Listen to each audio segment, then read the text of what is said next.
Well, greetings, American history students.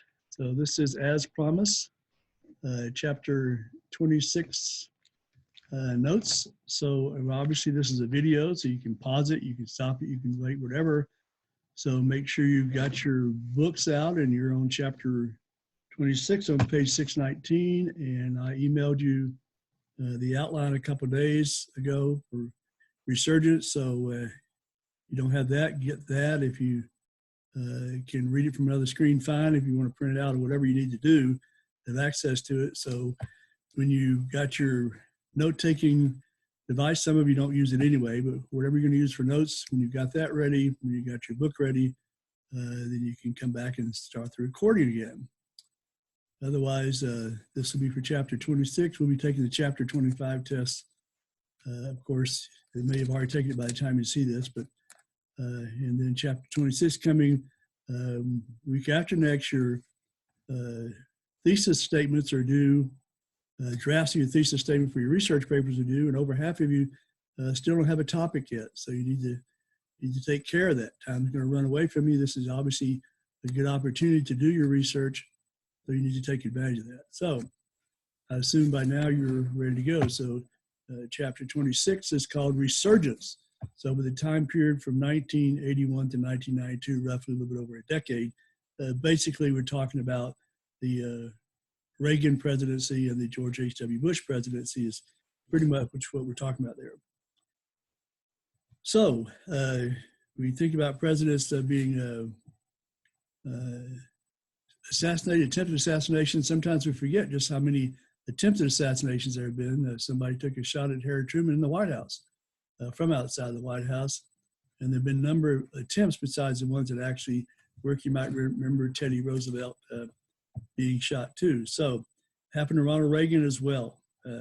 Bullet was an inch from his heart, and the victim, he's on a gurney, looks up and says to the physicians, please tell me you're Republicans. And the doctor said, well, Mr. President, today we're all Republicans. And later when he talked to his wife, he said, honey, I forgot the duck, which is a reference to an old boxing movie from back in the 30s. So that was March 1981. Ronald Reagan was wounded.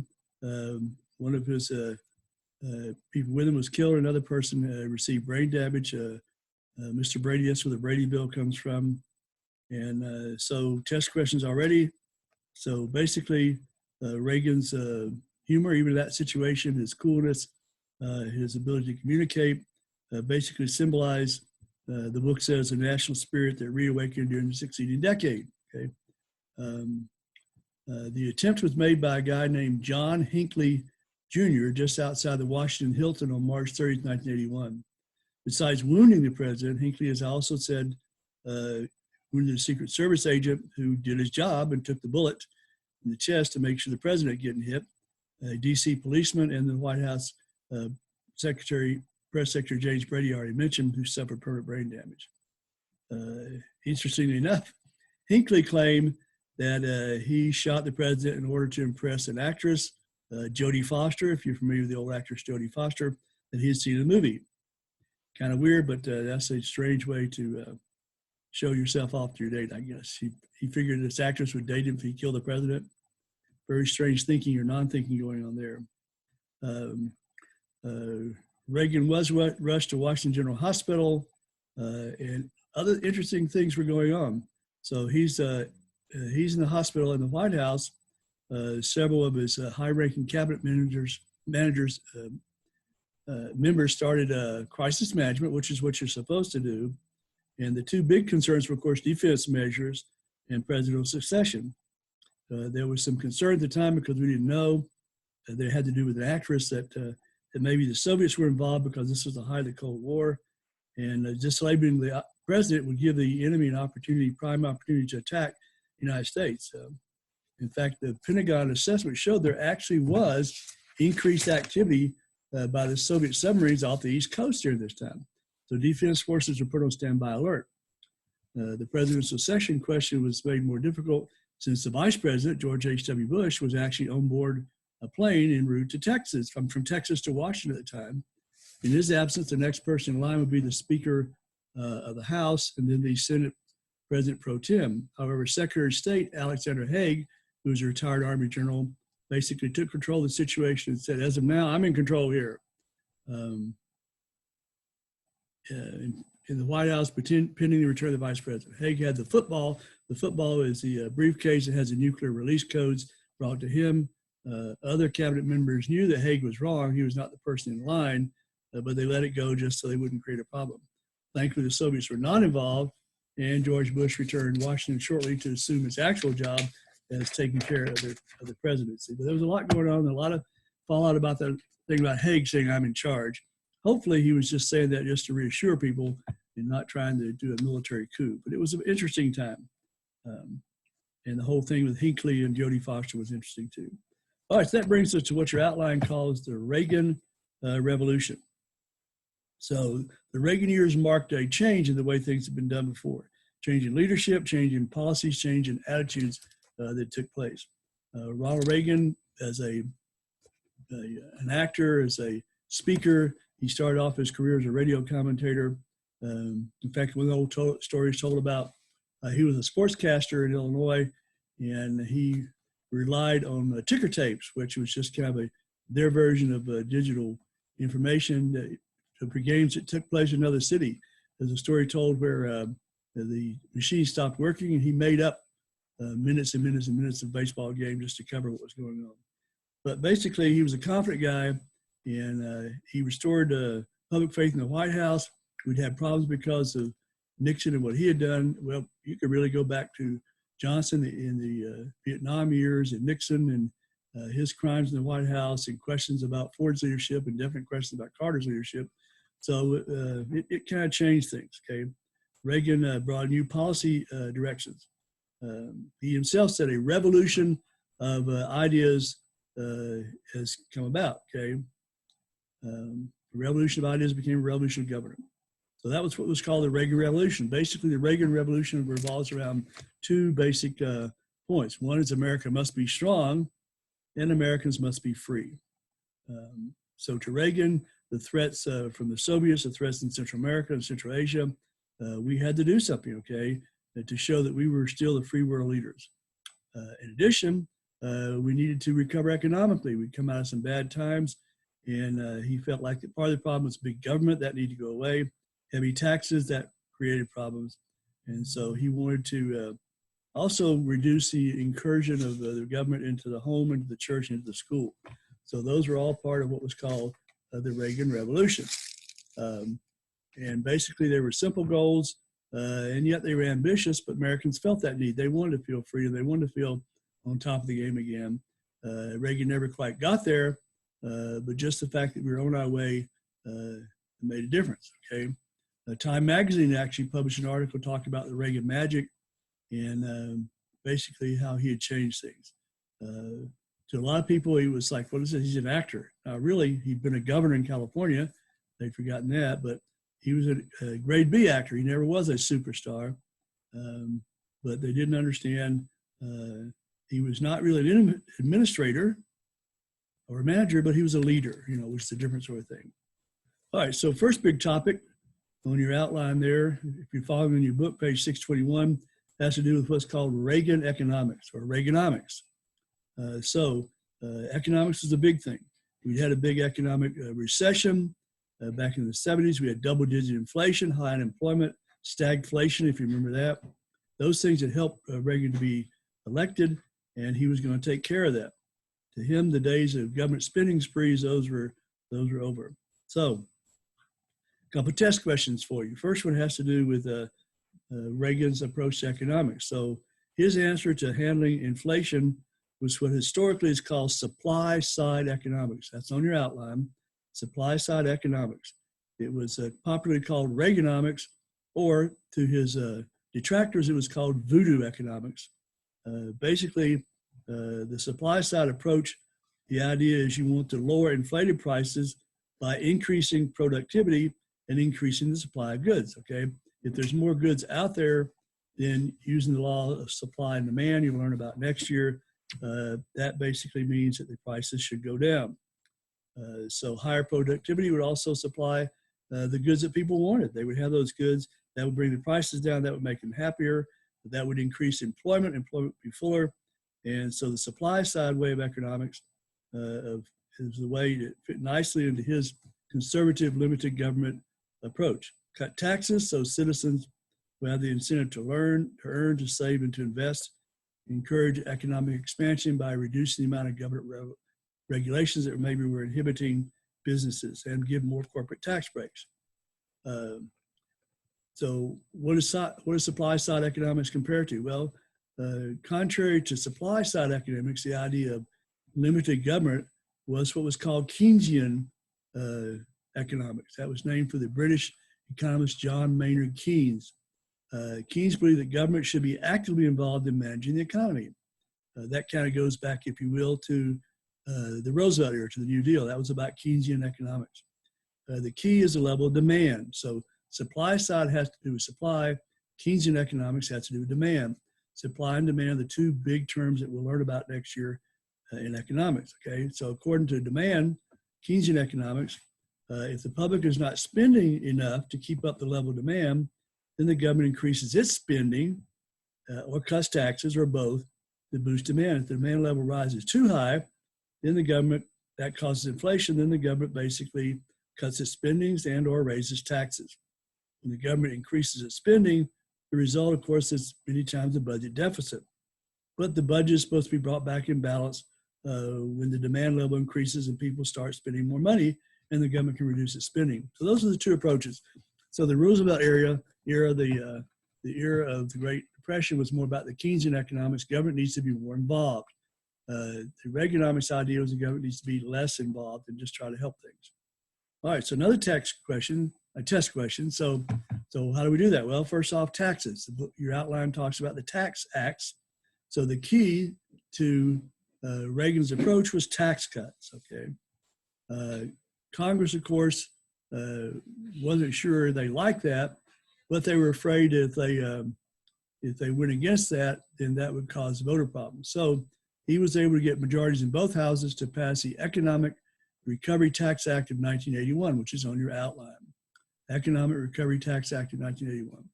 Basically, the new law cut taxes by 25% on income taxes over a 2.5-year period. And it also lowered business taxes at the same time. Another part of Reagan's approach was to cut back the budget. So we cut taxes. Obviously, that reduces the money we have, so you got to cut back on the budget somehow. So in 1981, Congress approved budget cuts of $35 billion, which again is a lot more in 1981 than it is now. They did that by reducing funding for some highway programs and also educational, welfare, and arts assistance. Reagan had promised that there would be a safety net for the needy, but the budget cuts did affect the poor, and it did have some decreasing impact on the economy. All right, another test question for you. One area that was not budget cut was defense spending. And defense actually got a boost in spending. So overall, he was cutting the budget, but he was boosting defense spending. So there's a test question there. The administration added $12 billion to its defense programs in 1982, and basically throughout the end of the decade, there would be more buildups. Basically, in the post-war era after Vietnam, we had cut back. Military had lost a lot of morale and material, and given the things that were going on in Asia, Africa, and Central America, and the fact that we needed, as we saw in the 70s, we need to protect our oil interests in the Middle East. Reagan, throughout his term, pushed for, in the first term, for superior military and forces, military force and fleet. Obviously, that would lead to problems. Tax cuts, defense hikes, and the unwillingness of Congress in the White House to make serious budget cuts ended up being a big deficit. At the end of the 1970s, the national debt was $834 billion.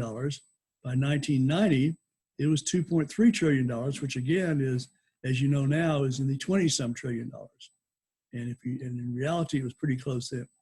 So basically, that debt would create problems in our economic strength in the past and the future. All right, a couple more test questions for you. So by late 1985, it was obvious that we needed to do something. People were upset over the amount of the deficits. So Congress made an effort to control themselves, what was called the Graham-Rudman Act. That's on your outline there. And again, remember, congressional acts are usually named for there's two sponsors, usually there's one from each party sponsoring it. And so this was a Graham-Rudman Act. Graham referred to Phil Graham. Phil Graham was actually a Democratic congressman from Texas. And he had been in favor of Reagan's tax cut. By 1983, he changed parties and actually won a Senate seat as a Republican. And so he changed from a Democrat to a Republican. So basically the Graham-Rudman Act, so primarily was to work with Senator Phil Graham from Texas. It basically gave automatic deficit reduction through what was called across-the-board spending cuts. If Congress, in other words, if Congress did not fix the budget on its own, the law would make the budget happen. It also, this is the key part of your test question, it mandated a balanced budget by 1981. However you do that, I'm not sure. So it was pretty sweeping, but Congress exempted itself from a whole bunch of programs that made it a lot easier.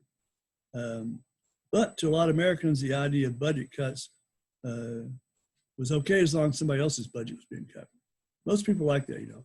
Let the other guy sacrifice, and whatever his sacrifice is, that should help. I don't particularly want to sacrifice myself. Okay, before we go on here, let me toss in a little intermission here. I toss in some famous Reagan quotes. I already gave you one. That was when, again, the honey, I forgot the duck that he said to his wife. Those are the first words he said to his wife, Nancy, after he was being shot. That was the same thing that boxer Jack Dempsey had said to his wife the night he was beaten by Gene Tunney for the heavyweight championship. And Reagan he didn't play Jack Dempsey, but he had some affiliation with a movie about Dempsey. Another one he said, he was doing a microphone test in 1984. He said, "My fellow Americans, I'm pleased to tell you I just signed the legislation which outlaws Russia forever. The bombing begins in 5 minutes," which was a joke, obviously. And another famous quote is, "When you start talking about government as we instead of they, you've been in office too long." Here's another one. "Welfare's purpose should be to eliminate as far as possible the need for its own existence." And then this is another famous one you've heard in 1987 in a speech near the Berlin Wall. "Mr. Gorbachev, open this gate. Mr. Gorbachev, tear down this wall." And then another one, "How do you tell a communist?" Well, it's someone who reads Marx and Lenin. And how you tell an anti-communist is someone who understands Marx and Lenin. So those are some of his famous quotes. Some are funny, some not so much. Okay, back to the outline. Should be on recession and recovery. If you're in your book, that's bottom of page 622. During the 1980 campaign, President Carter, running against candidate Reagan, had argued over the question that they were in an actual depression. This is another one of his famous quotes. Reagan said, "I'm talking in human terms, and he is hiding behind a dictionary. If he wants a definition, I'll give him one. A recession is when your neighbor loses his job. A depression is when you lose yours. A recovery is when Jimmy Carter loses his. That was one of his jokes from that era. Also, another sideline, let's talk about for a second, that occurred during the Reagan presidency was the Challenger disaster. You may have heard about that. In 1986, we witnessed the worst space disaster up to that time. The Challenger was a shuttle lifted off on January 28, 1986, had been delayed in its launch for several days for a number of reasons. On board, you had a 7-member crew that was prepared for a 7-day mission. Part of it was to deploy a module that was designed to observe the tail of Halley's Comet that was coming by. Media attention was primarily focused on one of the crew members, Krista McAuliffe, who was a civilian school teacher who had been chosen to go along with the team. Shortly after the disaster, after the takeoff, a faulty O-ring in one of the solid booster rockets gave way, and a series of cascading events that would result in the shuttle being blown apart and the astronauts killed. It would be 3 years before NASA would send astronauts into space again. For the nation, the tragedy was similar to JFK's assassination. People would remember where they were when they saw and heard about the Challenger episode. Toss in a couple personal things here. One of my classmates from the Air Force Academy was named Dick Covey. He was a shuttle astronaut, and he had been up on one or two flights before. He'd been on one flight as a pilot. He'd actually been on two flights, but they were military flights, and they were doing secret military stuff with shuttles and with satellites and things like that. So they weren't publicized. So he was not a well-known figure. But he was scheduled to fly to command the next shuttle mission after Challenger, which obviously didn't happen. But he was, if you're familiar with the way the process worked, you have a person called Capcom. That's for capsule communicator, and that goes back to the Mercury days. And basically, it's another astronaut who's the one who's primarily responsible for talking to the crew or the commander of the crew, the assumption that he or she's an astronaut, and they're able to communicate more effectively. So the last words heard for the Challenger before the explosion was Challenger, your go for throttle up. And that was Dick Covey was my classmate. He was actually Capcom. And he was the one who actually said that, not necessarily the fame you would like, but that was his voice right before the shuttle went down. All right. Okay, let's go back to the notes here. So again, back to Reagan's joke about, when Carter loses his job, that's recovery. So it worked pretty well in 1980, but by 1982, it was no longer funny. They were still in a recession. And so when the economy's not doing well, the president's not doing well. And if you look at current times now, whatever you do or do not think about President Trump, obviously he didn't cause a coronavirus, but then he's going to be held responsible for the coronavirus impact on the economy, like he could do anything about that. But and you could argue what he could or couldn't do, but the person in charge is always the person responsible. So by 1982, things had not gotten as well as gotten along better like we wanted to. The economy wasn't doing well, so his approval rating wasn't doing well. Unemployment was over 10%. If you've been paying attention to the news right now, we're around 4.5%, something like that, which for now is pretty high because we're used to being down around 1 or 2%. So it was over 10%, which is pretty monstrous. We may get there easily. We'll probably get there yet if this pandemic goes on much longer. So President's response to the situation was mixed. He did do away with his anti-tax policies, realizing you got to have money. And so he pushed through a number of tax increases, mainly at business, trying to settle things down. By 1983, things were looking better, which really wasn't all about Reagan, but he did take credit to some degree. Basically, what one economist called the longest and strongest non-inflationary expansion in our history. So basically, we had a boom time of low unemployment, lower interest rates, and lower oil prices. There were actually some parts of the country that had a labor shortage and not a job, rather than a job shortage. The housing market boomed, and per capita income grew 17% during this time frame. All right, next major topic on your outline is Reagan doctrine, okay, top of page 624. Before we talk about the Reagan doctrine, let's talk about something called the Brezhnev doctrine, which is not in your book. In 1968, the Soviet Union invaded Czechoslovakia because that country had failed to restructure its communist government and give people more freedom. The country had tried to restructure and give more freedom. They're trying to make people happier. So the Soviets invaded. As a justification, the Soviet leader at that time, who was Leonid Brezhnev, asserted what came to be known as the Brezhnev doctrine. Basically, it said the Soviet Union had the right to intervene whenever a communist government was threatened or there was a war of liberation towards communism. The Reagan doctrine basically was a response to Brezhnev doctrine. In 1979, Soviet troops, you might remember, had invaded Afghanistan. They would be there for about 10 years. And in addition to the Soviet invasion of Afghanistan, communist revolutions were running all around the world, particularly in Central America and Africa. And from the beginning, President Reagan was determined to do something about that. Afghanistan was a genocide, obviously. The Soviets shot down a Korean airliner in September 1983. All 269 passengers on board obviously died.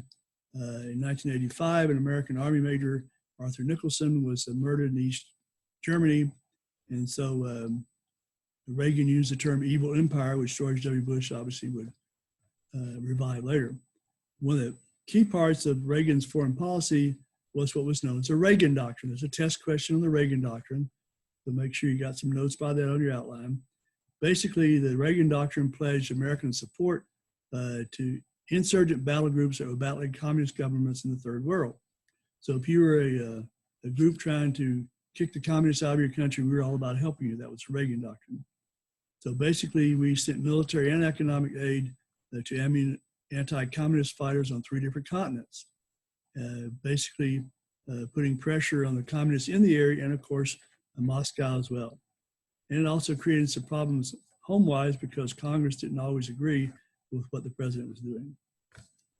So let's look at these areas. Let's look at Central America first and a couple of test questions on Central America. Early in 1981, fighting between communist rebels and the democratic government of El Salvador blew up in this little country in Central America. Reagan responded by giving arms, military advisors, and economic aid to the Salvadoran government, whose president was Jose Napoleon Duarte. So that might be a matching question. Make sure that you've got Jose Napoleon Duarte down. Duarte, D-U-A-R-T-E, was the president of El Salvador. So we helped them there, keep that democracy going, and that got us further involved in Central America. It turned out that the Salvadoran insurgents were being supplied with arms by the communist Sandinista government in Nicaragua. There's a map on page 625. You're trying to figure out where all these countries are. So Nicaragua was next door, well, not literally next door, very close next door to El Salvador. And so the Sandinistas were supplying help there. So under the direction of the Central Intelligence Agency, here's another test question for you. Groups of anti-Sandinista guerrillas were organized, known as the Contras. Contra is Spanish for against, so they were against the Sandinistas, and so they were called Contras. The term Contra will show up later. That's on your outline as well. Make sure you know what that is. The Contras, anti-Sandinista guerrillas that the CIA supported. So that created issues in Congress again. Critics said that we were going back to Teddy Roosevelt's big stick policies, that were going to create problems for ugly Americans throughout the region. They thought we should try to get along with the Sandinistas and give economic aid to everybody. Reagan, of course, believed that the Sandinistas were a threat, not only to Nicaragua, but all through Central America. They'd already demonstrated they were willing to help communist insurgents in another nearby country. And the Soviets we knew were supporting the Sandinistas, supporting the communist government, particularly through Cuba. Cuba was the place in which a lot of communist revolution was spread throughout Latin America. So support of the Contras was important, and to our commitment to the Monroe Doctrine, which says European countries don't mess around with us. All right, next one should be on your outline is Grenada or Grenada, however you want to pronounce it. There was jokes about that then, about whether it was Grenada or Grenada. Grenada is a tiny island in the Caribbean, and it was being used as a fueling station for Cuban troops who were being transported to Africa and for Soviet advisors on the way to Nicaragua. So in October 1983, the communist government of Grenada under Maurice Bishop was overthrown by a more communist government, a communister government, I guess you call it, by General Hudson Austin. And Bishop was murdered, and people in other neighboring countries islands started calling for help. And we also had a number of medical students who were living in Grenada. And so we were afraid there'd be another Cuba in the Caribbean. So here's another test question for you. So President Reagan sent 2,000 Marines and airborne troops to liberate the island. So that was invasion, October 1983, we invaded Grenada. Small military operation, just a couple thousand troops, but it sent a signal that we would do what we need to do. All right, that brings us to Angola. But before we go to Angola, let's talk a little more about Central America. So Reagan supported anti-communist forces and democratic reform in Central America through most of the time he was in office. Congress did not always support this. That created some problems.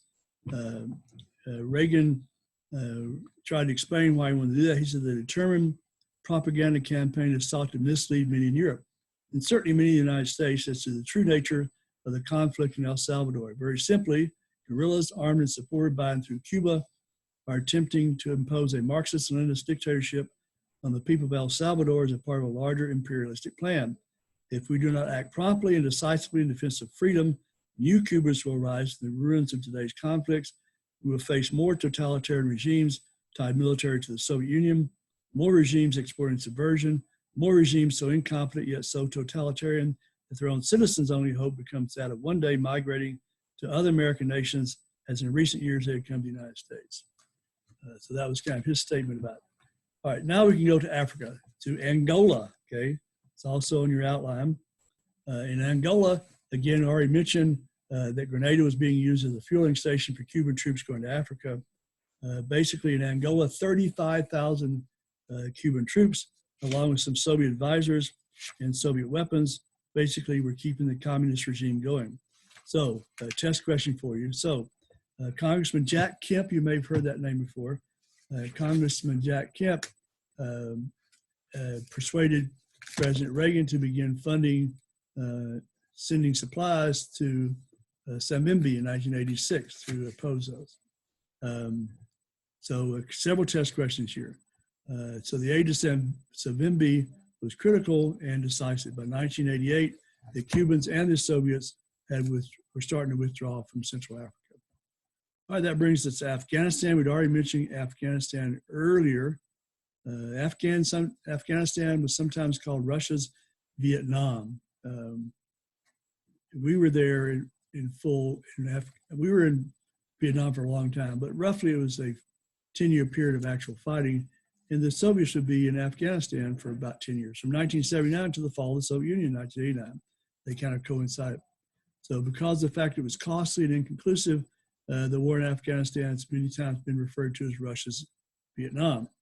But a big difference, though, was that Afghanistan actually bordered on the Soviet Union instead of being a long ways off.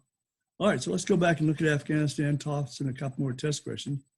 So that was the big key for the Reagan doctrine had to do with Soviet occupation of Afghanistan. You might remember that President Carter had boycotted, the United States boycotted the 1980 Olympics because of the invasion of Afghanistan.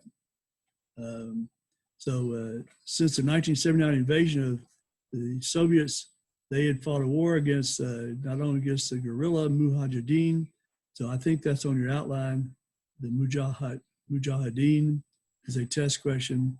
They were the guerrillas, but also against Afghan civilians of all types. Mass bombings, executions, chemical weapons called Yellow Rain, and lots of deaths. Sometimes they left little toy trucks in villages. The toy trucks were actually booby traps left to kill children, okay? Basically the idea, if they didn't kill them, they blew off their hands, and then they would be a burden on society, and so that would create more problems for the Mujahideen. So Reagan provided supplies to the Mujahideen insurgents with military advisors, state-of-the-art weapons, surface-to-air Stinger missiles, a lot of which will be used against us later. You never know how that's going to work, okay? But between our help and the rebel resistance, Moscow wasn't doing well. After 10 years, they finally withdrew in 1989 and leaving Afghanistan in bad shape. And that was the first Soviet defeat in a generation. It would be, again, a big triumph for the Reagan doctrine. All right, now it comes to terrorism is your next topic, okay. Obviously, Reagan was having successes in Afghanistan and other places, but terrorism was a problem, especially in Lebanon. In the 1970s, you might remember there were issues there. The Druze, the Sunni Muslims, the Shiite Muslims, Arab Christians Syrians, Palestine Liberation Army, lots of stuff going on. PLO terrorists, Israel was concerned about all this stuff being so close to them in Lebanon. And so they sent troops into Lebanon in June of 1982 to fight against the PLO. And they went, the Israelis sent them back. It worked pretty well. Eventually, Reagan ordered American troops into there as a multinational peacekeeping force to try to get the PLO out of Lebanon. To the U.S. soldiers, to the Arabs, they were not peacekeepers, but they were allies of Israel, and so therefore a target. So lots of attacks on American positions, and the U.S. Navy started shelling terrorists. And here's your test question. On October 23rd, 1983, a terrorist driving a bomb-laden truck crashed into a Marine barracks at the Beirut airport. 241 Americans were killed. And basically, that had not worked out very well. A number of U.S. citizens also were taken hostage in the 80s. We tried to gain their release. This is going to come back later to haunt us. We're trying to get their release, and that didn't work very well, and so it didn't look good to the public. Reagan had more success in outside the Middle East. In 1985, Arab terrorists attacked the Italian cruise ship, the Achille Lauro, and murdered an American in a wheelchair. The terrorists basically returned to Egypt thinking they'd done well, and basically what a operation under Lieutenant Colonel Oliver North, he'll pop up later again. The Egyptian airline that was taking them back was forced by U.S. fighter planes to land American air base in Sicily, and the terrorists basically were taken there, and the widow of the killed American in the wheelchair identified them and spit in their faces. And one more test question in this section. Basically, the leader of Libya, Muammar Gaddafi, basically had been responsible for a lot of terrorist attacks that have been focused out of Libya. And so in 1986, we did an airstrike on the shores of Tripoli and bombing of terrorist camps. All right. So that brings us to that's the first round, first time around. So 4 more years. Bottom of page 626, that should be a major topic on your outline. 4 more years. Basically, this video is going to cover what would really be a couple lessons in class, 2 or 3 lessons. But again, as it says, the video, you can stop it anytime you want to. So it's just simpler for me to just get it all done in one shot as long as my voice lasts. This is actually the 3rd video I've done today, so it's getting a little old, okay? But there's no more football to watch on Saturday or March Madness, so you got to do something. So. All right, so 1984 election, Reagan's up for re-election, and the Democratic target is, well, he's trigger happy, and we don't know what he's doing. His foreign policy is crazy. His domestic policies do not help the poor, the working classes, the women, and insulted women. Although, in fact, Ronald Reagan actually appointed the very first woman to the Supreme Court, Sandra Day O'Connor. She was appointed in 1981. He had put a number of women in important government posts, but to the feminists, he had not done enough, and so he had pushed a gender gap. So back to the election. So the Democratic candidate, here's another test question for you, is Walter Mondale. Walter Mondale had been vice president under Jimmy Carter, and so he won the nomination, and to a lot of people, they felt he was controlled by the labor union and the feminists. And that seemed to be backed up when he chose, here's another test question for you. He chose as his running mate, Geraldine Ferraro, New York Congresswoman. She would actually be the first female vice presidential candidate for a major party. There have been some for third parties. So that's one test question. Make sure you got Geraldine Ferraro and Walter Mondale down your notes. So election day, Reagan gets one of the biggest state landslides in history. The only state he lost was Mondale's home state of Minnesota by 0.2%. And of course, the District of Columbia, which always votes Democratic. Interestingly enough, 57% of women 57% of women did vote for Mondale, so he did get women's vote. So Reagan's second term basically would be a little bit different. I usually like to refer to what I call Reagan 1 and Reagan 2 because there's a lot of difference between those two elections. And by the way, it's interesting now with all the candidates that we have, but the 1984 election campaign actually raised an age factor. In the 1984 election, Reagan was 73 years old, which makes him younger than any of the major candidates now, and he was running for a second term. Basically, so during the debates, the reference was made to the age there, and a panelist asked about his age, and Reagan's reply was, "I'm not going to exploit for political purposes my opponent's youth and inexperience." So he was kind of pushing it the other way. Anyhow, so a big time win. Again, it was another one that was around, wasn't quite 60%, but it was like 58, 59%. It was pretty high. Certainly in the top 10 of votes, percentage-wise. So basically, the second term, there would still be problems with oil prices, but that the oil prices going down actually helped the economy. A lot of the second term was about foreign policy and trying to improve relations with the Soviet Union. And after 1986, we'll talk about an issue that would occur there too. So that brings us to Cold War thaw on your outline. So the Soviet Union was having their problems in the Reagan years. They'd gone through a number of leaders. Basically, these are older guys and they would kind of die off. The book says more like a funeral procession. Leonid Brezhnev died in 1982. His successor, Yuri Andropov, died in 1984, and his successor, Konstantin Chernenko, died in 1985. In 1985, Mikhail Gorbachev, that's a good name, it's on your outline, make sure you got that in your notes. Mikhail Gorbachev took over, and he was a basically younger guy compared to those. So when he takes over, the Russian economy is in big time trouble. Basically, the Soviet army is involved in Afghanistan. That's costing lots of money. Trying to keep track of keep even with American buildup. Military was creating problems, and the economy was basically failing. So Gorbachev came up with a couple of ideas, okay? And I think these are on your outline. Make sure you got them. These are test questions.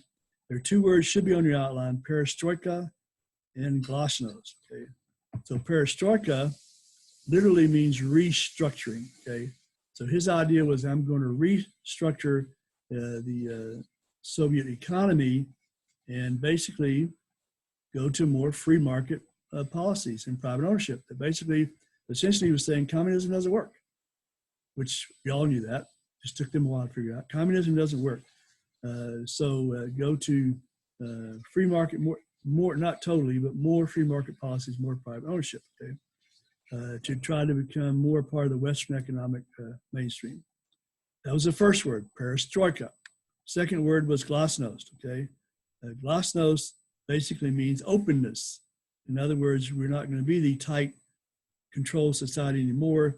We're going to loosen some of the communist control, allow some more freedoms, allow some more self-expression, and allow people to become more involved in economics.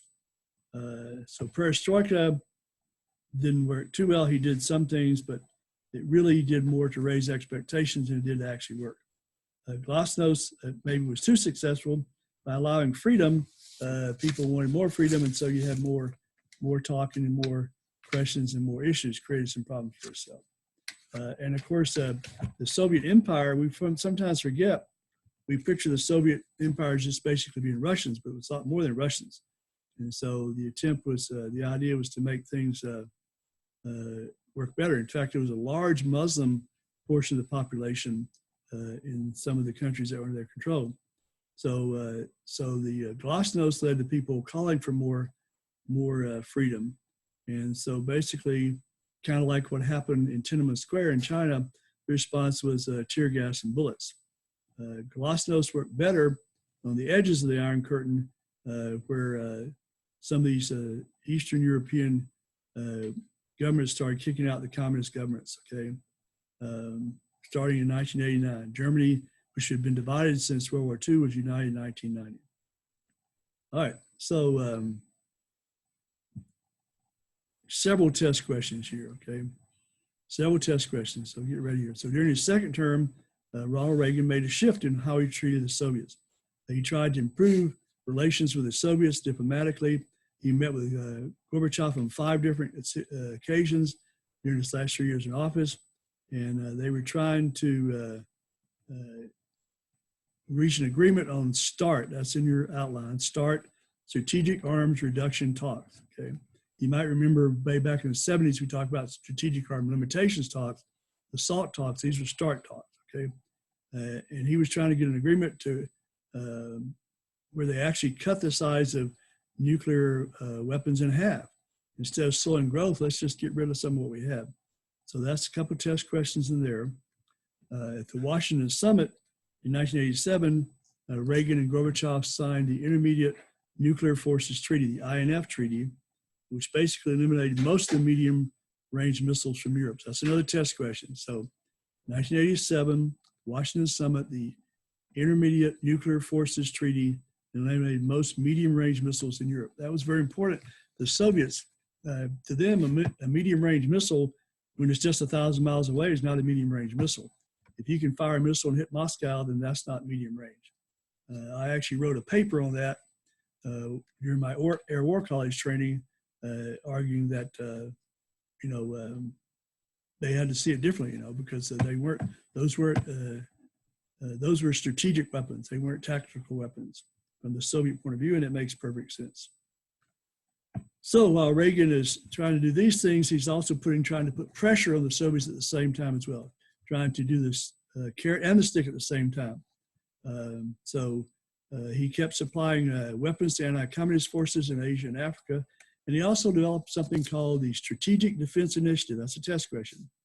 Strategic Defense Initiative, or SDI, was announced by Reagan in 1983. Some of his opponents kind of made fun of it and used the term Star Wars, and they called it Star Wars, okay? So it was basically a proposed space-based defense shield of satellites, missiles, and lasers. In other words, we're going to set up a capability of shooting down any missiles coming into our country. And the interesting thing is, there was a lot of protesting by that. There were protests by people that had been against nuclear weapons. There were no nuclear weapons involved in the Strategic Defense Initiative. It included rail guns. It included lasers, aircraft with lasers. It included lasers fired from satellites. It also included something as simple as a missile is incoming. You fire another missile that has a warhead full of BBs, and you just throw out these thousands and thousands of BBs. And when the missile flies through the BBs, it's shredded. Okay, well, that's cheap. That's not a nuclear weapon. But it came under a lot of attack. It would last for a long time. It would take billions of dollars. And there were some issues like, would rail guns really work? Would the lasers really work? And Gorbachev, of course, knew that the SDI would force him to develop its own defense shield. That was way too expensive. And they were already on close to collapsing the economy. And so basically, essentially, even though it never went into effect, it really made a difference. By the way, one of the criticisms that occurred initially with the Strategic Defense Initiative was some people were afraid if we develop a defense system that will mean no weapons can get into this, then it kind of means the other side needs to use up all their weapons quickly. So some people were afraid that it would create a war, that the Soviets might feel compelled, or the Chinese might feel compelled to attack us so they could use their weapons before they could no longer use them. All right, before we talk about Iran-Contra, let's toss in another famous Ronald Reagan joke. He was always full of, remember, he's the actor, he's the entertainer, okay? His memoirs were called An American Life. And in American Life, Reagan talks about a joke that he had told to Gorbachev during the Washington Summit. And here's the way it reads. He says, I told him I've been collecting stories about the Russians. I told him one about an American and a Russian who were arguing about the respective merits of their countries. The American said, look, in my country, I can walk into the Oval Office and I can pound on the president's desk and say, Mr. President, I don't like the way you're running the country. To which the Russian said, I can do that too. The American said, you can? And his friend said, sure. I can go into the Kremlin, pound on the General Secretary's desk and say, Mr. General Secretary, I don't like the way President Reagan is running his country. When the interpreter got the punchline, Gorbachev howled. Another Reagan joke there. He may not appreciate his humor, but whatever. All right, that brings us to Iran-Contra. Actually, before we talk about Iran-Contra, let's take a side trip to China, okay? Basically, you may have heard about this. We talk about the walls coming tumbling down. We talk about the fall of the Soviet Empire.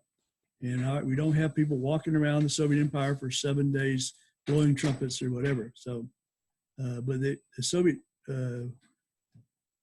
Iron Curtain did come down just in a few months. Iron Curtain had been over Europe for 40 years and basically ended pretty quickly. China had a thing where the Chinese government decided to give some more freedom. And again, as typically happens, people took advantage of that. And there was a demonstration in Tiananmen Square, young people crying for more freedom. Basically, and really, it's interesting that what actually promoted those demonstrations for democracy in China was the visit of Mikhail Gorbachev to Beijing in the first Sino-Soviet summit in 30 years. And it took place when he was there. Gorbachev did obviously not defend the student demonstrations, but they did bring camera crews of what took place. So basically, we're going to talk about this overall, but let's look at kind of a little timeline of what took place. This is on page 629 of your book. Okay. April 18th, 1989, Poland legalizes the Solidarity Union and opens the way for the first election in 40 years. May 2nd, 89, Hungarians start tearing down fences along the Austrian border. June 4th, Solidarity candidates win the victories over communists in their elections. August 25th, Poland's new non-communist government takes over. September 10th, Hungary opens its western borders, and lots of East Germans and Romanians start using Hungary as a way to get to the west. October 11th, Hungary's Communist Party says they're no longer communists and changes its name to compete in election. October 18th, East German leader Erich Honecker resigns and was later put under house arrest. October 23rd, Hungary declares a self-independent republic. October 25th, Soviet leader Mikhail Gorbachev tells the West he's no longer going to use force on governments in East Germany. November 9th, East Germany opens its borders. The Berlin Wall is no longer a barrier. November 24th, Czechoslovakia's communist leadership resigns and they hold free election. Bulgaria's leader is out. And December 22nd, Romania's communist dictator Nicolae Ceausescu basically is tried and executed, and essentially things have fallen big time in Europe. Okay. All right, back to the outline, back to Iran-Contra, another test question. Bottom page 628, election day 1986, President Reagan basically had it says two strikes against this big time win. First, the Republican majority in the Senate went away. It was a big time win for Reagan, but not a big time win for Republicans. And the Democrats had already controlled the House, and now they controlled all of Congress. So that was going to create problems for President Reagan in trying to get issues taken care of. And the Democrats were given an opportunity. Basically, here's another test question. Basically, an underground newspaper in Beirut, Lebanon, published a report that said the Reagan administration had been trading weapons to Iran in exchange for those American hostages in Lebanon we talked about. And remember, we were not supposed to ever negotiate for hostages, and yet it appeared that we were. And so that story is coming out. It turned out that primarily in the White House's National Security Council, the chief of that was a retired Navy Admiral John Poindexter. His aide was a Marine Lieutenant Colonel Oliver North, and the director of the Central Intelligence Agency, William Casey, had been the ones who'd set up these secret arms sales to Iran. At this time, Iran and Iraq were in a big war going on. They had those on and off. And basically, Iran needed missiles and military support to fight the Iraqis, and we were providing that.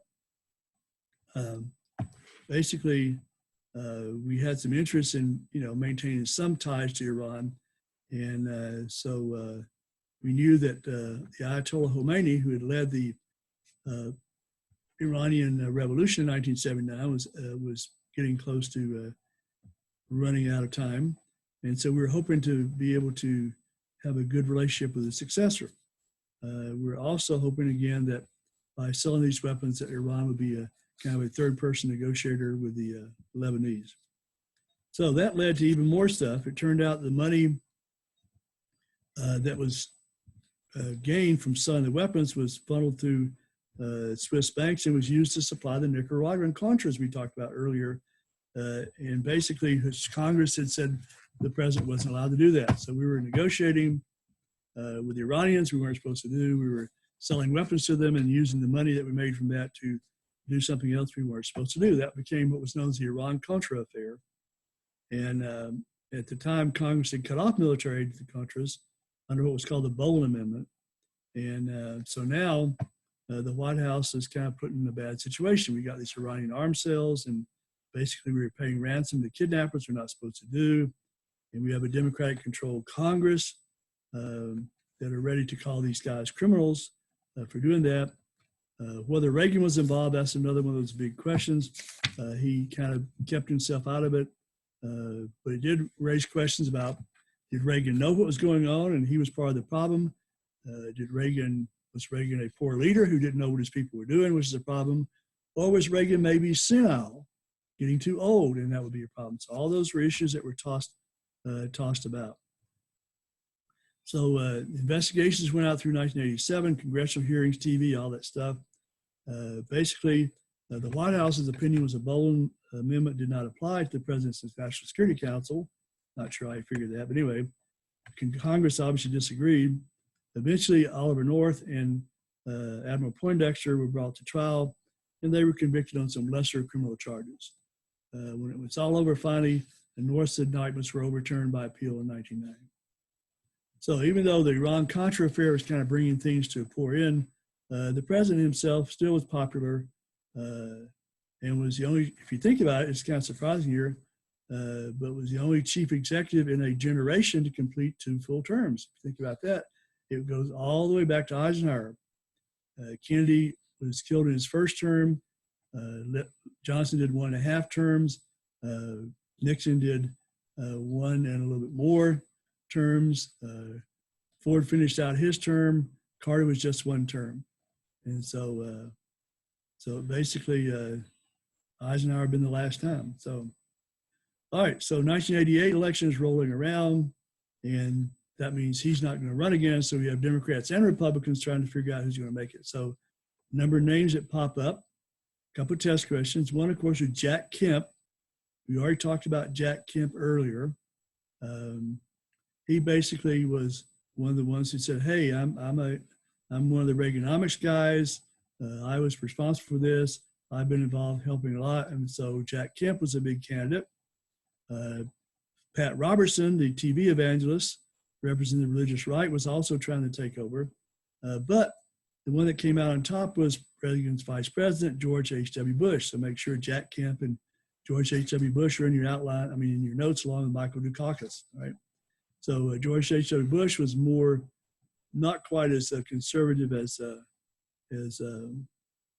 Reagan, and there was some questions about, as a strong president, he's on the side, who is he really? But he came out.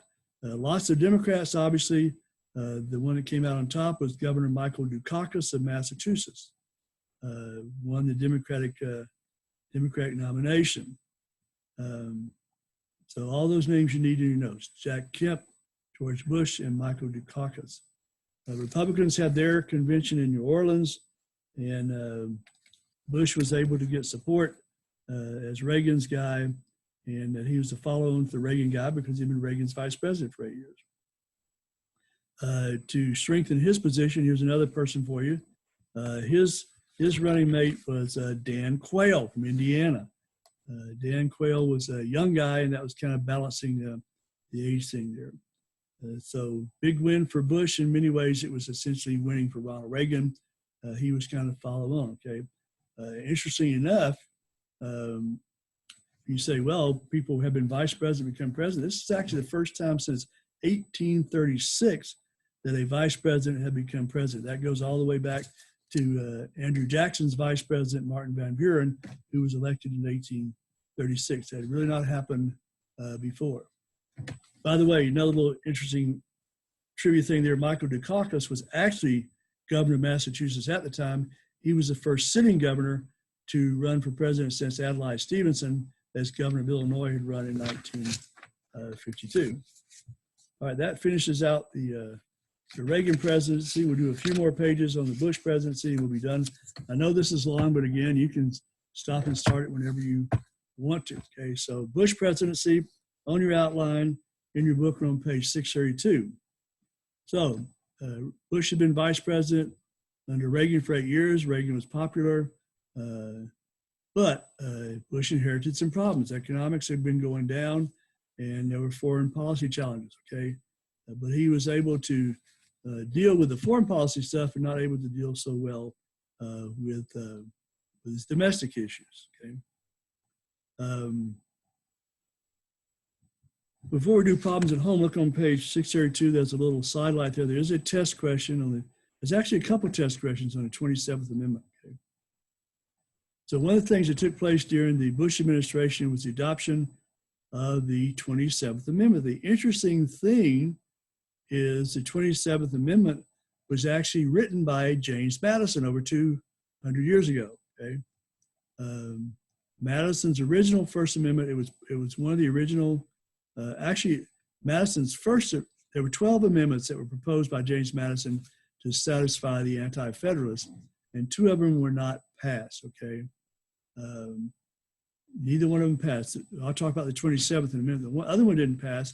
Called for 1 representative for every 30,000 people until the number reached 100 representatives. Then Congress would ensure there would never be less than 100 and at least 1 representative for every 40,000 people.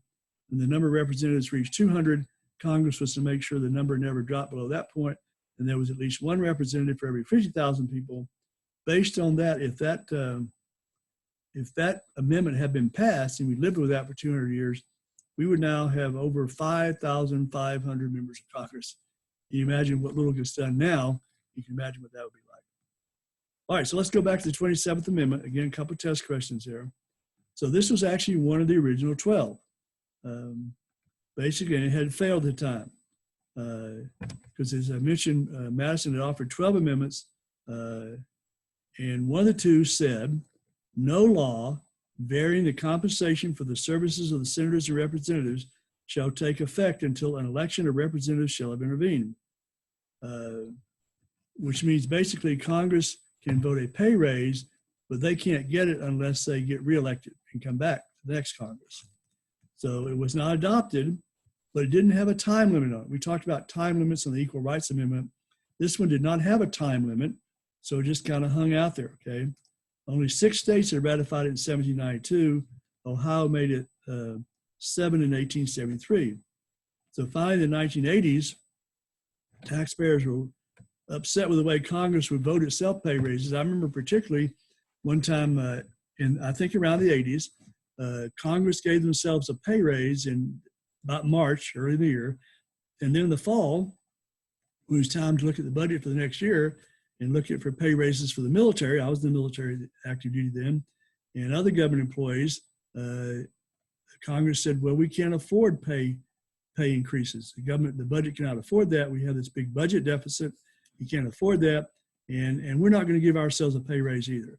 And the average voter agreed with that. Oh, yeah, that's right. They're not giving themselves a pay raise, forgetting they'd already given themselves a pay raise 7 months earlier. So basically, the 27th Amendment was to curb that. Say, in 1989, Congress had given itself a big pay raise and then stuck in automatic adjustment for inflation. So people became upset. So people went back to the old Madison Amendment on May 7th, 1992. Michigan became the 38th state to ratify the amendment. And so now Congress could pass pay raises, but they couldn't get them until after the next election. So, which means you could get voted out by them. All right, let's go back to the Bush presidency, okay? All right, so one of the big problems was what was called the savings and loan, or S&Ls. The S&Ls were a type of a bank, but they were almost all exclusively about not doing everything a commercial bank does. It was really mainly about home mortgages and stuff like that. And so they had not made good investments. Oil prices had affected them. And so a number of S&Ls went into bankruptcy. Since they came under the Federal Deposit Insurance Corporation and the government guarantees the deposits, basically about $300 billion of government money, which amounted to costing each taxpayer about $3,000, was used to help the banks out. Voters and prosecutors want to know why that had happened in the first place. How come they been helped for so long? Some people thought it might have been some favoritism, bad decision, bad thinking, whatever. Lots of things created problems. Among those investigated was the governor of Arkansas at that time, a young guy by the name of Bill Clinton, and his wife. So here's a test question for you. This is a big one you might know. One of the first things that President Bush did that caused him problems was he opposed, and then before finally signed the Americans with Disabilities Act, the ADA. You've heard the ADA. The ADA is which says we can't have a second floor without an elevator, and you have to have ramps for wheelchairs and things like that. So the Americans with Disabilities Act, he initially opposed that before he finally signed it. Basically, it prohibited job discrimination based on disabilities, and he had to make provisions for people with disabilities and required people to do all those things I talked about. He had initially opposed it, not because he was opposed to the idea. He just thought that was too much federal government intrusion on local governments. But he was labeled as incompassionate because of that. He finally signed the act, and then it cost money, and that made people angry too. Can't win no matter what happens, okay? All right, here's another test question for you.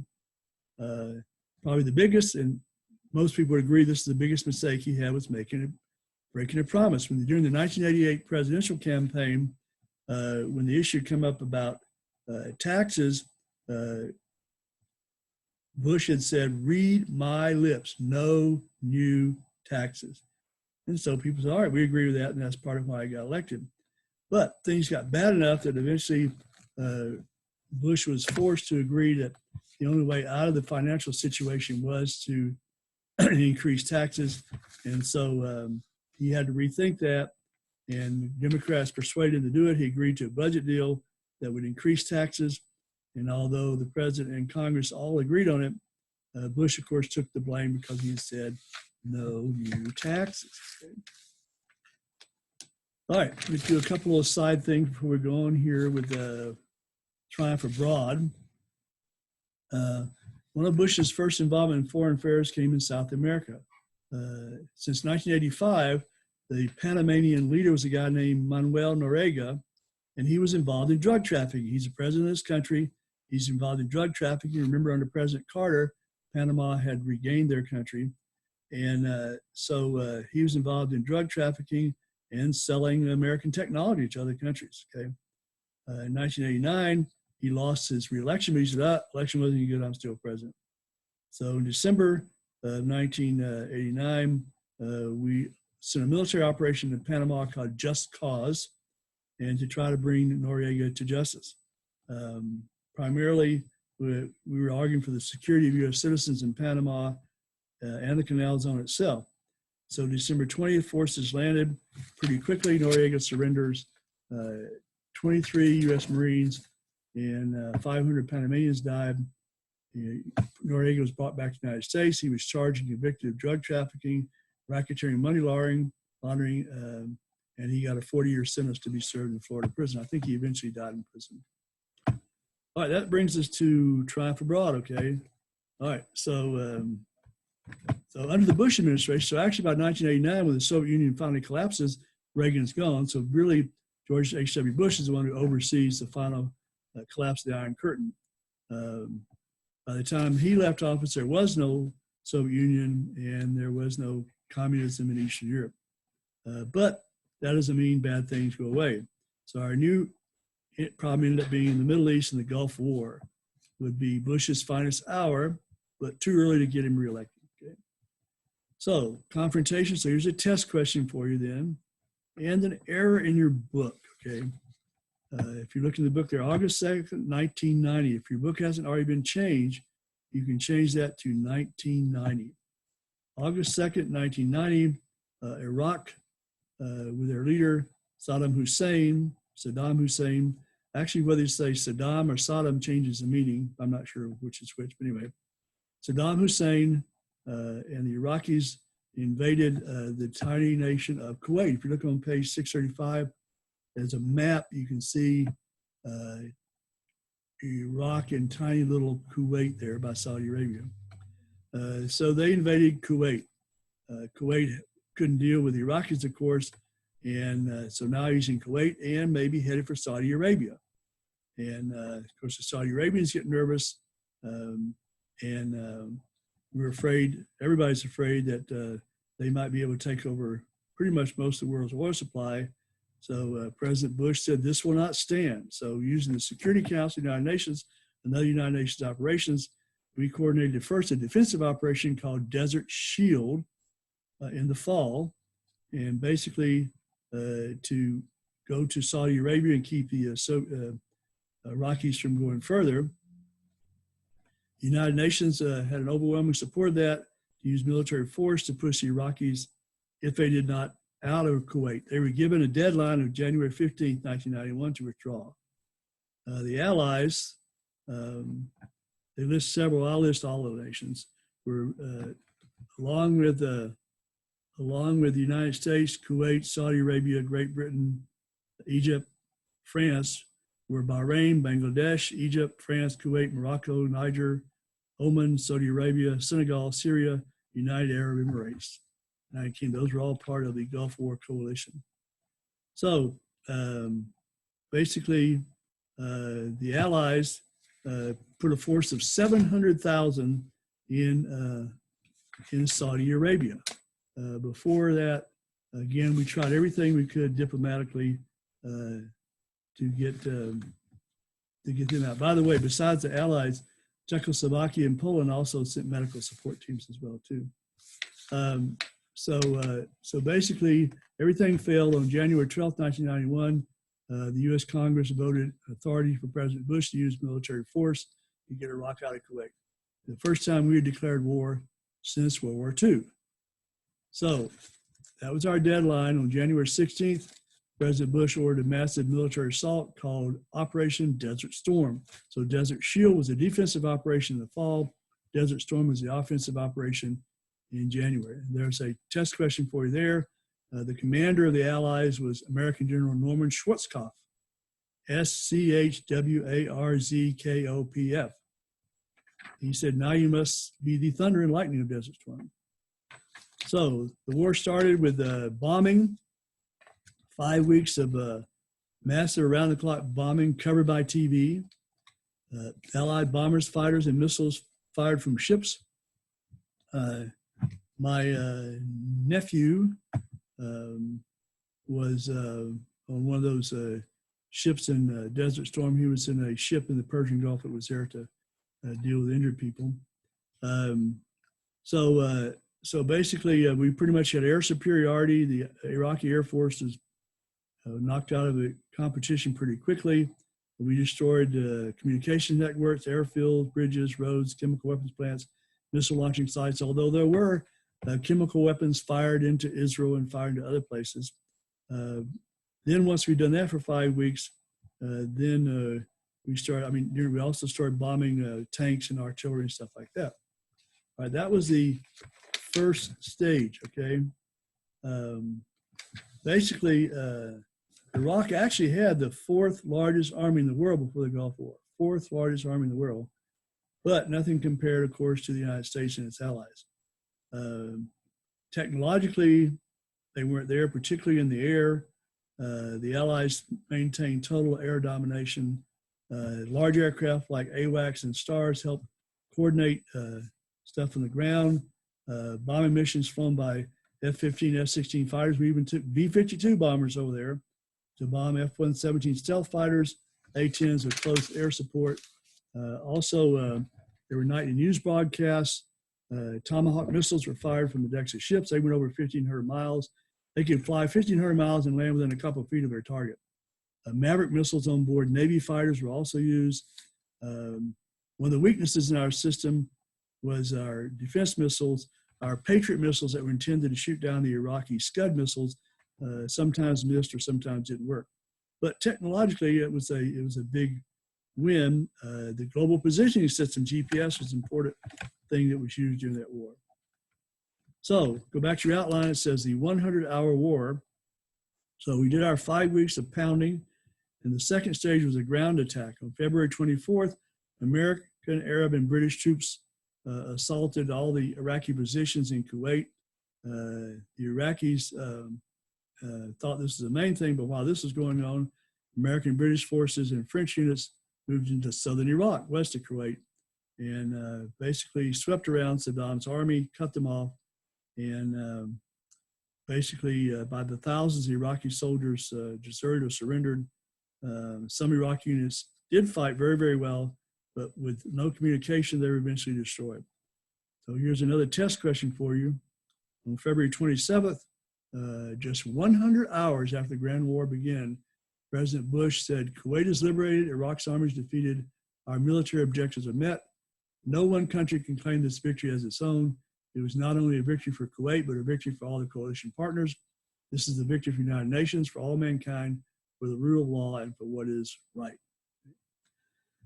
So, Gulf War was not long, but it was intensive. We flew over 100,000 missions during the 6-week war, lost less than 50 airplanes.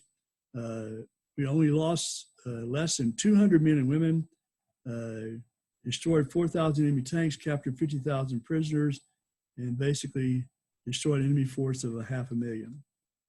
Long-term results, not so good. Saddam Hussein was defeated, but he still was a ruler in Iraq and would create problems for a long time. There's issues. Some people say, well, we should have gone in, even there's some kind of mission to that. But the reality was, George H.W. Bush's position, and I agree with it, was we had said we wanted to liberate Kuwait. That's all we said we wanted to do. That's all the United Nations said we wanted to do. We liberated Kuwait. We never said we were going to go in and conquer Iraq. So that was not what we were there about. But basically, Hussein would become a problem for a long time, and eventually his other people would have to deal with that. Another problem with the Gulf War, it only lasted a couple months, but between 60,000 and maybe 500,000 veterans of the war got sick after they came home. Sickness including muscle and joint pain, memory loss, headaches, and sleep disorders. Part of that was what was called the Gulf War syndrome. Part of it may have been, there may have been chemical weapons. May have been some exposure to Iraqi chemical weapons. I know my nephew got colon cancer in his 20s, and my sister thinks that it may have had something to do with chemical weapons. We don't know. In any case, they did a lot of studies. They couldn't come up with a cause. A presidential advisory committee did decide that chemical weapons, pesticides, vaccines, oil well, fire smoke, and a number of other possibilities were not responsible. They decided that mainly it was about stress. And not everyone agrees with that. Some think it was a government cover-up. Doctors still continue to monitor that, but there's nothing really clear about that yet. All right, here we go. Last little section and we'll be done. You can watch this in however many increments you want to. Brings us to the 1992 election, okay? So we won in Gulf. Everything looks great. The president is popular. His popularity rating is up. And it looks like there's no way he's going to be beaten in the re-election, okay? And so some of the people that want to be Democratic candidates start thinking, well, maybe I shouldn't do this, okay? And so that opened the door for a young guy, an unknown by the name of Bill Clinton, okay? Bill Clinton was the governor of Arkansas. It's a long time. He actually had elected one term. He lost his re-election primarily because of how much he was charging people for license plates. In Arkansas, he was just trying to help the education system, but people didn't like that. And maybe because of his hippie wife, there were some issues there too. At any rate, once he came back 2 years later, got elected again, and he was governor for a long, long time. So he surprised people by winning the Democratic nomination. Basically, there were charges about his marital behavior and stuff, his intellectual sexual immorality, that maybe he'd used marijuana. although the famous Clinton quote was, "I did not inhale. I smoked marijuana, but I did not inhale," whatever that means anyway. Draft dodging, which is, he used a relationship at the University of Arkansas with the ROTC guy to get on the ROTC roster without really actually serving. So that's a question. Well, then, of course, the issues with the SNLs when he was governor and some strange investments. But pretty much all those slid by the way. So Clinton basically said, hey, those don't mean anything. He called himself, here's your test question, he called himself a new Democrat, okay? He was not going to be about big government and about high taxes and free spending, okay? And so he really was. Clinton really was a more moderate type of Democrat than we'd seen in the past. What made things even stranger was a third-party candidate, Ross Perot. Ross Perot needs to be in your notes, okay? Ross Perot's run for president in 1992 was not the first time he gained national attention. In 1979, he was the one who paid for the rescue operation of 2 Americans from Iran during the Iranian hostage crisis. So that's where he popped up before. All right, so Ross Perot, Dallas businessman, Dallas technology entrepreneur. He promised that he put an end to politics as usual and trim the budget. He said that he was not a politician. He was a business guy. You've heard that before. And he saw Washington as all dirty politics. And he said he was an outsider and that's why he needed to be voted. It's a confused campaign. Initially, the Democrats were afraid he might pull Democrat votes, but it was obviously he was going more conservative. He was going to pull Republican votes. There is also an opinion out there that some of it was personal. There is an opinion that Perot personally wanted to hurt George H.W. Bush. That's based on a historical story that at some point in time in the past, Perot made some sort of business offer to Bush in some form that I don't remember the details, and Bush had turned him down, and Perot didn't like being turned down. And so one version is he was out to get Bush, which he did. Okay. So Perot got in the campaign, then he pulled out, then he came back again.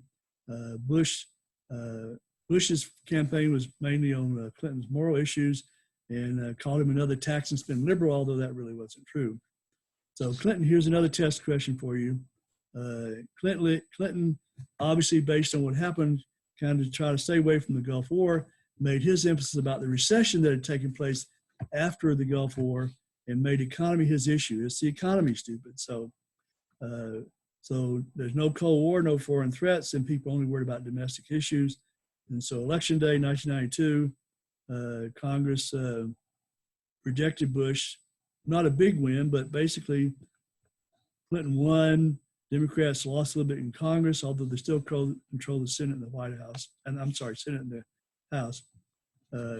Probably the big factor was that Perot actually got 19% of the popular vote, the largest total for a third-party candidate since Theodore Roosevelt and the Bull Moose Party in 1912. Clinton defeated Bush by a plurality. Clinton had 43% of the vote. Bush had 37%. Perot had 19%. It would only take half of that 19% to have voted for Bush to have actually made him win. And the Electoral College was a big win. So Clinton obviously did not have anywhere close to a majority, but he won. Just a little aside, if you look on page 638, the very end there, this is in the chapter, but there's a little section on third parties. As again, I said, a lot of people felt like it was Perot's candidacy that got the win for Clinton, okay? And that's probably true. If you go back and look, it shows you a bunch of elections there. In 1856, Millard Fillmore got 21.5% of the vote. That was big time electoral votes. In 1912, we already mentioned Theodore Roosevelt got 27.5% of the vote. That's quite a bit. Robert La Follette in 1924 got 16.6%. George Wallace in 1968 got 13.5%. Ross Perot got 19%. All right, so that ends chapter 26. So again, how many times you want to divide this video up to watch it, but make sure you got all that stuff in your notes. I gave you a copy of the outline again. Chapter 26 test will be sometime in the next week or two. I recognize that y'all need to get that research paper done. So other than taking the chapter 26 test, I'm sorry, chapter 25 test on April the 7th, and we won't do a chapter 26 test for a while, but you do got to show me that you're getting work done on the research papers, or I'm not going to be able to allow that, and we'll have to move on. So, all right. So hang in there. Be ready for tests. We can make it through this, and enjoy.